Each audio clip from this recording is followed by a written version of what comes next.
Una batalla legal en Hollywood que duró casi 2 años. Una película sobre violencia doméstica, acusaciones de acoso sexual, una campaña secreta de difamación, mensajes de texto que parecían involucrar a Taylor Swift en todo este lío. Y luego, apenas 2 semanas antes del juicio, termina. Bienvenidos a Sidebar, presentado por Law and Crime. Yo soy Jesse Weber. Bien, muy rápido. Tengo que hablarte de este patrocinador, esta aplicación que creo que te va a encantar. Se llama Upside. Así que Upside te da reembolsos en efectivo, dinero extra en efectivo en compras diarias, como gasolina, supermercado, comida para llevar. Esto es lo que tienes que hacer. Descargas Upside gratis. Reclamas una oferta en uno de sus más de 100,000 lugares. Pagas normalmente con tu tarjeta. Verificas la compra y así de fácil. Dinero de vuelta. Por ejemplo, si necesito gasolina o quiero pedir comida una noche, primero busco ofertas en Upside y después de gastar, el dinero aparece en mi app y lo puedo transferir directamente a mi cuenta bancaria.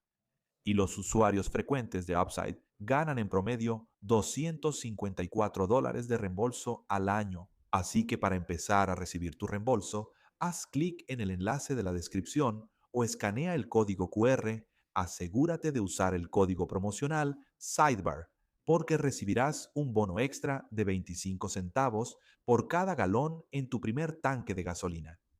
Blake Lively, Justin Baldoni, sabemos que fueron coprotagonistas en la película de 2024 Romper el Círculo. Él también fue el director. Ella también fue la estrella principal. Y según documentos judiciales, Lively acusó a Baldoni de acosarla sexualmente en ese set. Ella afirmó que él hizo comentarios degradantes, improvisó contacto físico no deseado y creó un ambiente que ella describió en un mensaje de texto a una amiga. Cito: solo están siendo unos pervertidos, como que guarden sus hormonas para sí mismos. También acusó a su productora, Wayfarer Studios, de lanzar una campaña de difamación coordinada en su contra, utilizando profesionales de relaciones públicas de crisis y manipulación en redes sociales para destruir su reputación. En diciembre de 2024, según el New York Times, Lively presentó una queja ante el Departamento de Derechos Civiles de California, y luego todo esto se convirtió en una demanda federal oficial. Ahora, Baldoni no solo negó todo, sino que los documentos judiciales muestran que él dijo que Lively fue quien le robó la película, amenazó con no promocionarla y luego intentó hundirlo con acusaciones falsas que ella utilizó como arma en su contra. Así que él contraatacó. Baldoni presentó su propia demanda, alegó difamación contra Lively. Por cierto, también fue contra su esposo, Ryan Reynolds, y su publicista. También demandó al New York Times por un artículo titulado "Podemos enterrar a cualquiera dentro de una máquina de difamación de Hollywood". Pero según los documentos que revisamos, un juez desestimó las demandas de Baldoni, dictaminando que Lively y el Times estaban esencialmente protegidos. Estaban protegidos por privilegios legales.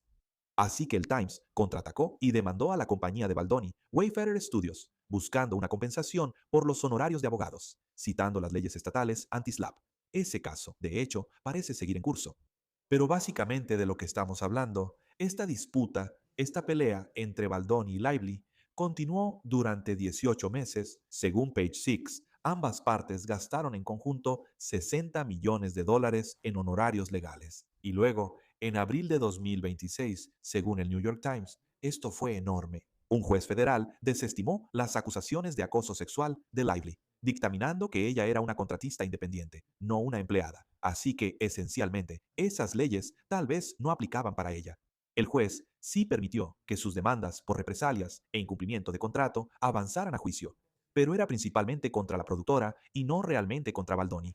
Ese juicio ahora estaba programado para el 18 de mayo. Planeamos cubrirlo aquí en Sidebar. Pero ¿qué pasa después? El 4 de mayo, 14 días, 2 semanas antes de los alegatos de apertura, antes de la selección del jurado, llegaron a un acuerdo.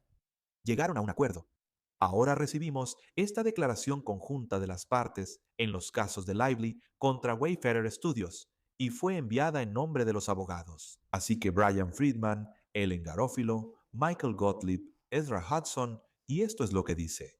Las partes en el litigio entre Blake Lively y Wayfarer Studios han llegado a un acuerdo para resolver los asuntos y emitir la siguiente declaración conjunta.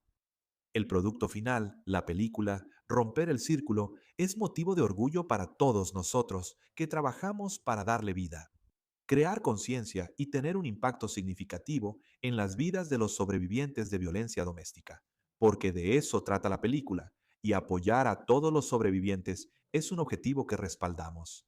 Reconocemos que el proceso presentó desafíos y reconocemos que las preocupaciones planteadas por la señorita Lively merecen ser escuchadas. Seguimos firmemente comprometidos con lugares de trabajo libres de impropiedades y ambientes improductivos.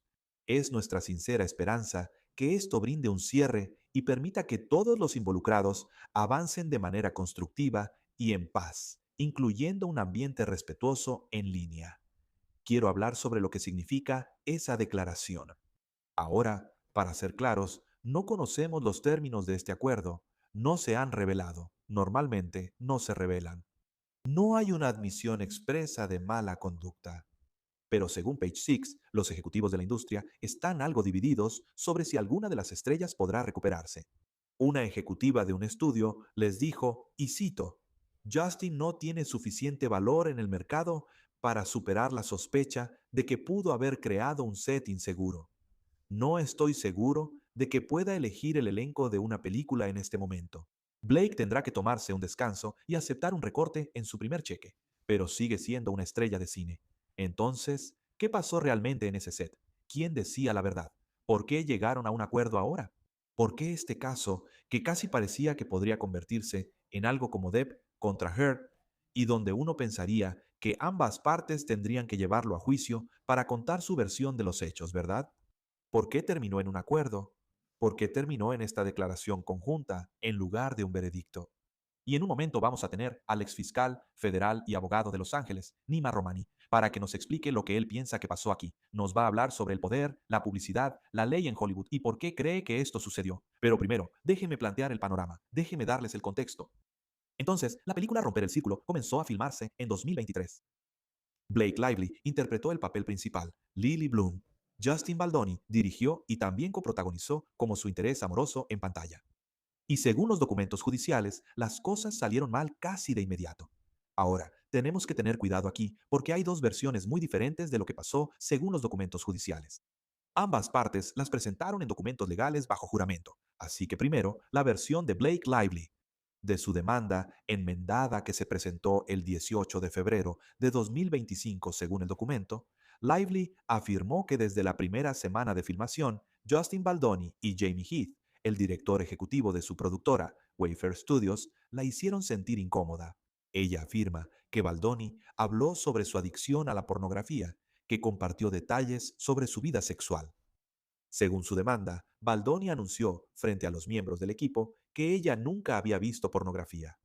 Ella afirma que durante una escena de baile lento, Baldoni, y aquí voy a leer directamente del documento, repetidamente se inclinó hacia la señorita Lively intentando besarla, besando su frente, frotando su cara y boca contra su cuello, acercándole el pulgar a la boca y dándole un golpecito en el labio inferior, acariciándola y diciéndole lo bien que huele.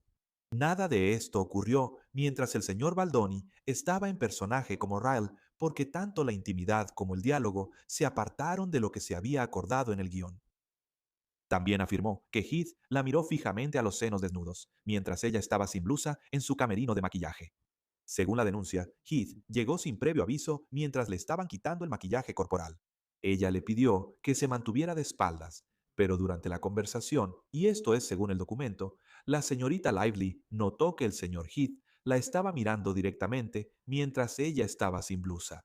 Cuando ella lo confrontó, el señor Heath lo minimizó diciendo que era una costumbre querer mirar a la persona mientras le hablaba. Según su demanda, ella le envió un mensaje de texto a una amiga el 24 de mayo de 2023 y cito, iba a invitarte al set mañana. Estas personas, wow, es como recursos humanos locos hoy. Los dos, no esperaba ese giro. Quiero decir, ha estado presente, pero hoy llegué a casa y lloré. Más adelante, en esa misma conversación, y cito, asquerosos, como que guarden sus hormonas para ustedes. Esto no es mío, no lo quiero. No quiero tu mirada, ni tus palabras, ni tu lengua, ni videos de tu esposa desnuda. Sí, es impactante, payasos, y ella dice que reportó sus preocupaciones a Sony. Otra integrante femenina del elenco supuestamente también reportó preocupaciones sobre el comportamiento de Baldoni.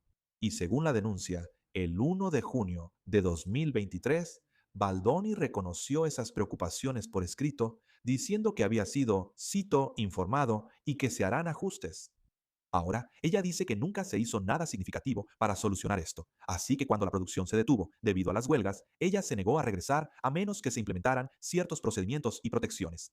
El 9 de noviembre de 2023, sus abogados enviaron un documento llamado Protecciones para el regreso a la producción, y era una lista de 17 demandas, y entre ellas, un coordinador de intimidad presente en todo momento. No improvisar espontáneamente escenas íntimas, no discutir experiencias sexuales personales, nadie podía entrar a su camerino mientras ella estuviera desnuda. Y esto es del documento. No habrá represalias de ningún tipo contra la señorita Lively por expresar sus inquietudes. Wayfair respondió. Según la demanda, contestaron diciendo, consideramos que la mayoría de ellas no solo son razonables, sino también esenciales para el beneficio de todas las partes involucradas. Y el 4 de enero de 2024 se llevó a cabo una reunión en Nueva York. Y según la demanda de Lively, ella leyó en voz alta una lista de 20 incidentes específicos y ella afirma, cito, ni el señor Baldoni ni el señor Heath negaron la veracidad de los ejemplos de la señorita Lively. Así que la producción se reanudó y la película se terminó. Pero según la demanda de Lively, fue entonces cuando comenzó la represalia. Ella afirma que Baldoni contrató a un equipo de relaciones públicas de crisis, Melissa Nathan, de Agency Group PRS, y según la demanda, la propuesta de Nathan incluía, y de nuevo, estoy leyendo esto del documento, eliminación total de Reddit, eliminación total de cuentas sociales, equipo completo de crisis en redes sociales disponible para cualquier cosa, interactuar con las audiencias de la manera correcta, abrir hilos con teorías. Y esto es clave, cito, todo esto será lo más importante, imposible de rastrear. Aparentemente, había un documento llamado Planificación de Escenarios. Al parecer, este documento fue distribuido. Según la denuncia, proponía planear historias sobre que Blake Lively tenía, cito, una reputación poco favorable en la industria y, cito, explorar la posibilidad de difundir historias sobre la utilización del feminismo como arma. Así que, según mensajes de texto que estaban incluidos en la denuncia, cuando Baldoni se preocupó de que el plan no fuera lo suficientemente agresivo, o sea, esa era la acusación, su publicista, Jennifer Abel, aparentemente le dijo a Melissa Nathan que Baldoni, cito, quiere sentir que la pueden hundir. Y esto es del documento. Sabes que podemos destruir a cualquiera, pero no puedo escribirle eso a él. Así que Lively dice que trajeron a un contratista llamado Jed Wallace para básicamente dirigir esta campaña digital en su contra. Y según la denuncia, el 10 de agosto de 2024, un empleado de TAG informó que, entre comillas, empezaron a ver un cambio en las redes sociales debido en gran parte a los esfuerzos de Jed y su equipo para cambiar la narrativa en contra de Lively. Ella afirma que la campaña funcionó, las notas negativas se dispararon, sus negocios se inundaron de comentarios de odio. Según la denuncia, su línea de cuidado capilar, Blake Brown, vio una caída en las ventas minoristas del 56 al 78%. Ella dice que recibió amenazas, su familia recibió amenazas. Así que esa es la versión de Lively. Ahora, la versión de Justin Baldoni. De su demanda presentada el 16 de enero de 2020, cito, según este documento, Lively, según él, fue quien tomó el control desde el principio de esta película. Él afirmó que ella insistió en elegir su propio vestuario, enviando cientos de imágenes a la diseñadora de vestuario, obligándolos a volver a comprar todo su vestuario, excediendo por mucho el presupuesto. Él afirma que ella reescribía escenas a diario, incluyendo la escena clave en la azotea. Cuando él planteó lo que consideraba una objeción leve, según su demanda, ella guardó silencio durante días, según él. Y esto es importante. Él afirma que Blake Lively lo citó en su ático de Nueva York. Y según el documento, es aquí cuando su esposo, Ryan Reynolds, se involucra, que supuestamente lanzó, cito, elogios entusiastas a la versión de la escena de Lively. Luego, también estaba ahí un famoso amigo, cuyo nombre no se menciona. Esencialmente, básicamente Taylor Swift, Y Baldoni dice que entendió el mensaje. Súbete al tren. Y según su queja, Lively después le mandó un mensaje llamando a Reynolds y a la celebridad sus dragones y escribió: ellos también saben que no siempre soy buena para hacerme ver y valer por miedo a herir egos o a entorpecer el proceso. A ellos no les importa eso. Y Baldoni hace la acusación de que Lively también lo acusó falsamente. Lo acusó de avergonzarla por su peso, lo cual él niega. Según su queja, ella le dio un ultimátum, 2 semanas para reemplazarla o si no. Y él entendió eso como una amenaza a su reputación. Y básicamente, él argumenta que ella lo estuvo presionando durante todo esto y que él se sentía amenazado. Y debido a la dinámica de poder, porque ella es una gran estrella, eso fue lo que pasó. Ahora, según la presentación de Baldoni, el documento de 17 puntos, que, al parecer, Lively envió antes de regresar a la producción, él dice que estaba lleno de insinuaciones falsas, de que ya había un coordinador de intimidad, que la propia Lively se negó a reunirse con ese coordinador. Él afirma que ella regularmente lo invitaba a él y a Hitz a su camerino, mientras amamantaba o se extraía leche, y que ahora está diciendo que esas mismas visitas fueron una forma de acoso. Él describe la reunión del 4 de enero de 2024 de una manera muy diferente. Según su queja, Reynolds, cito, lanzó una diatriba agresiva, regañando a Baldoni en lo que Baldoni describió más tarde como un encuentro traumático. Él dice que el productor, con 40 años de experiencia, nunca había visto a nadie hablarle a alguien de esa manera. La representante de Sony dijo después que su único arrepentimiento fue no haber intervenido para detener a Ryan Reynolds. Y en cuanto a la campaña de difamación, Baldoni admite que sí, contrató a una agencia de manejo de crisis, pero dice que fue a la defensiva, no a la ofensiva.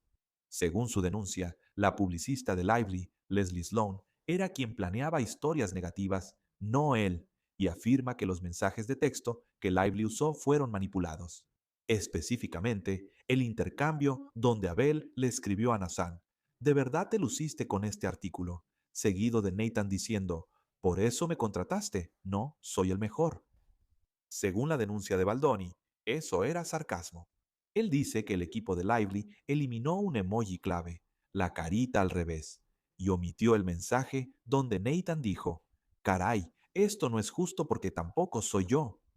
Así que, según su denuncia, Lively y Reynolds luego exigieron que él y Wayfair emitieran una disculpa pública, asumiendo la culpa por la reacción negativa hacia su campaña de marketing, porque existía la acusación de que ella parecía insensible a los temas de la película. Pero el contraargumento era que eso era exactamente lo que le habían indicado hacer. Y en resumen, cuando se negaron, él dice que se acabaron los buenos modales. Ah, y luego está lo de Taylor Swift. Mencioné a esa amiga famosa. Ahora, ella no fue interrogada bajo juramento en este caso, no estaba en la lista de testigos, pero según todos los informes, iba a salir a relucir durante el transcurso de este juicio, porque Baldoni afirmó que Lively usó a Taylor Swift, su poder, su fama, como medio de presión. Baldoni, ya que las dos mujeres fueron en su momento muy buenas amigas y que ella tuvo una conversación o estuvo ahí con Baldoni. Y durante la etapa de intercambio de pruebas surgieron conversaciones de mensajes de texto como esta. Cito: si Justin fuera estratégico, diría no, Taylor Swift en el tráiler, refiriéndose a su canción, porque eso te da más poder sobre la película. Ella es tu aliada, no la de él. Lively aparentemente responde: consíguete una mejor amiga que piense como el verdadero imperio romano. Y Swift aparentemente responde: su misoginia es tan profunda que cree que las mujeres son incapaces de ganar partidas de ajedrez o de hacer jugadas estratégicas a largo plazo. Así que esas son básicamente las dos versiones. Hay mucho más, pero no, ya sabes, podría hablar 2 horas sobre esto. También hemos hecho muchos segmentos de Sidebar sobre el ida y vuelta si quieres revisarlos. Pero durante casi 2 años, esas narrativas enfrentadas quedaron plasmadas en documentos judiciales, se filtraron a la prensa y se analizaron en las redes sociales. ¿Qué es lo que realmente sabemos? ¿Qué mostró la evidencia? ¿Por qué un caso que parecía ir a un juicio público masivo terminó de esta manera? Bien, quiero entender esto mejor y quiero acudir a alguien que haya manejado este tipo de casos antes. Me acompaña el abogado de Los Ángeles y exfiscal Nima Romani. Nima, siempre es un gusto tenerte aquí. Bien, ¿por qué crees que llegaron a un acuerdo? ¿Por qué lo hicieron ahora? Porque hubo una narrativa durante mucho tiempo. Y sí, la situación ha cambiado. Pero hubo una narrativa durante mucho tiempo. Tenían que llevar esto a juicio, tenían que presentar las pruebas, tenían que subir al estrado, tenían que contar su versión de la historia, tenían que cambiar la narrativa. Todo lo que se había dicho. El juicio iba a ser el lugar para hacerlo. No fue el caso. Jesse, yo era una de esas personas que originalmente pensaba que este caso llegaría hasta el juicio, pero cambié de opinión hace solo unas semanas, y esta es la razón. La razón por la que pensé que el caso iría a juicio es porque las partes realmente se desprecian. Y esto no se trata de ganar dinero para Blake Lively. Sabes, Ryan Reynolds vendió Mint Mobile por $1,000 millones. Esto se trata de enviar un mensaje, limpiar su nombre en Hollywood. Es básicamente un caso tipo Johnny Depp y Amber Heard, pero con las decisiones del tribunal realmente no quedaba nada de sustancia en cuanto a las demandas. Obviamente, el primer golpe fue que se desestimaron las demandas por difamación de Justin Baldoni por motivos de la primera enmienda y privilegio de litigio. Pero cuando hace varias semanas se desestimaron las demandas de acoso sexual de Blake Lively porque era contratista independiente y no empleada, íbamos a juicio solo por algunos reclamos de represalia, incumplimiento de contrato y campaña de difamación.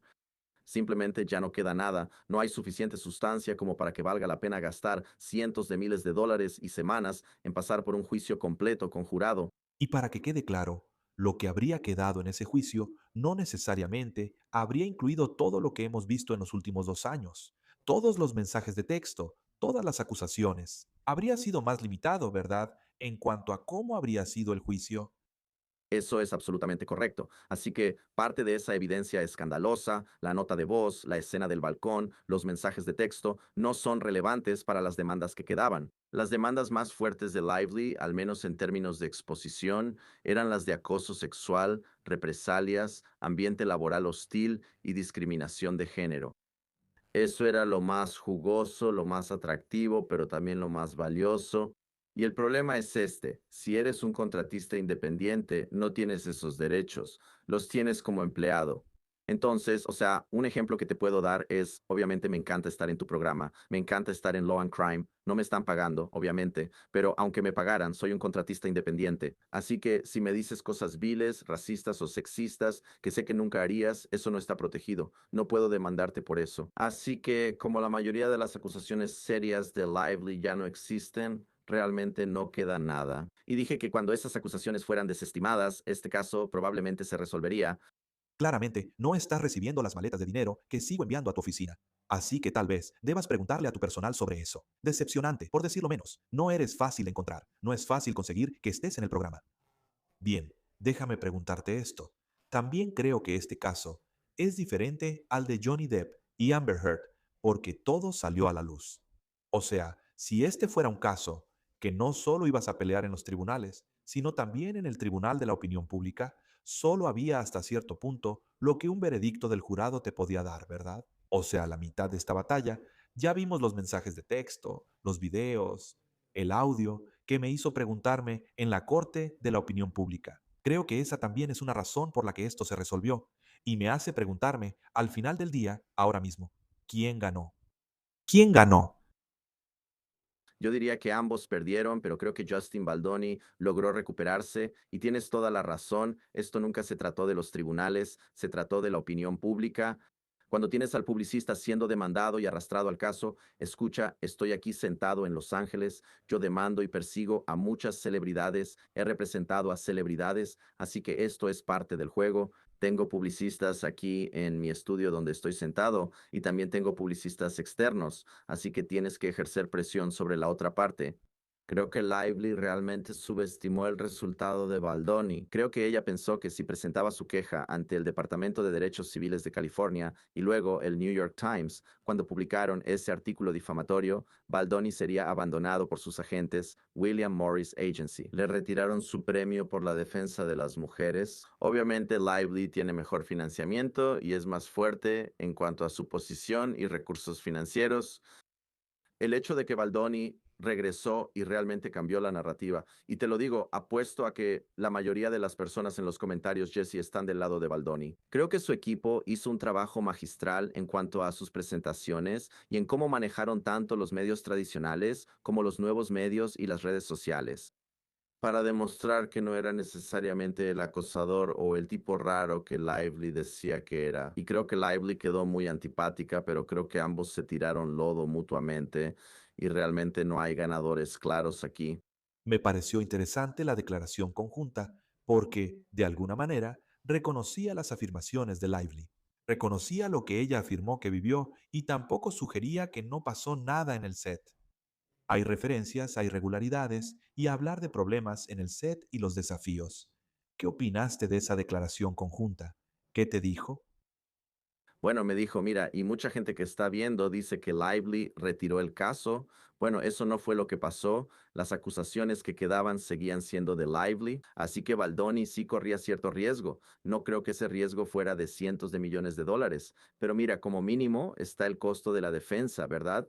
Semanas de su tiempo, mínimo cientos de miles de dólares, tal vez más, para llevar este caso hasta el juicio. Así que Lively todavía tenía algo de influencia, aunque ciertamente no la misma influencia que tenía cuando presentó la demanda inicialmente.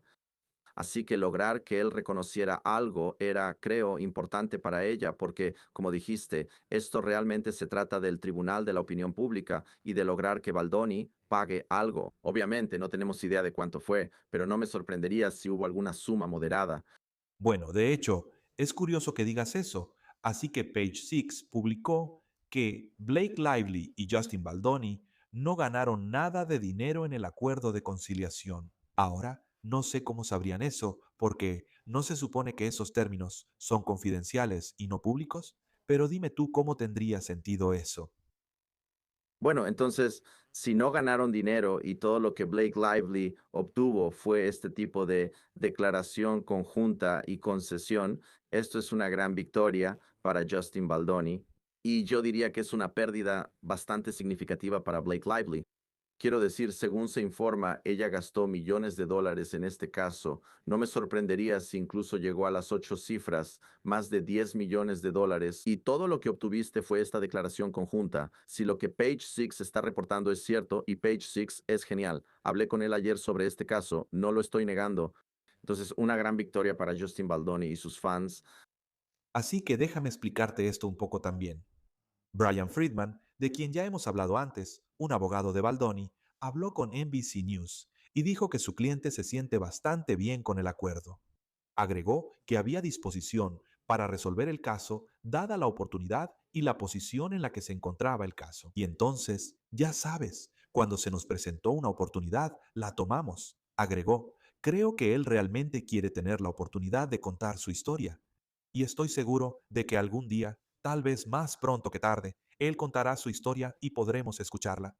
Pero, ya sabes, cuando se te presenta una oportunidad en la que no tienes que contar tu historia frente a, ya sabes, frente a jurados y otras personas en una sala de audiencias, y realmente tienes el tiempo y la capacidad de contar de forma completa todo lo que has vivido, creo que eso es lo que él realmente quiere. Y estoy emocionado de que él pueda tener esa oportunidad. Y también dijo que la razón por la que en este caso se litigó con tanta intensidad fue por las acusaciones de acoso sexual. Y entonces, cuando se dictó el sentencia sumaria y todas esas acusaciones, 10 o 13 acusaciones fueron desestimadas, creo que eso cambió la naturaleza del caso y la naturaleza de lo que se trataba y el efecto que tuvo, que es justo lo que acabas de decir. Pero háblame de esta idea. ¿Le aconsejarías a Justin Baldoni que salga y dé una entrevista? Puedo imaginar que mucha gente estaría interesada en esa entrevista. Legalmente, eso podría ponerlo en peligro. Podría ser posible, pero creo que Lively ya aprendió la lección. No creo que vuelva a ir tras él. Y obviamente sabemos lo importante que es la percepción aquí en Hollywood.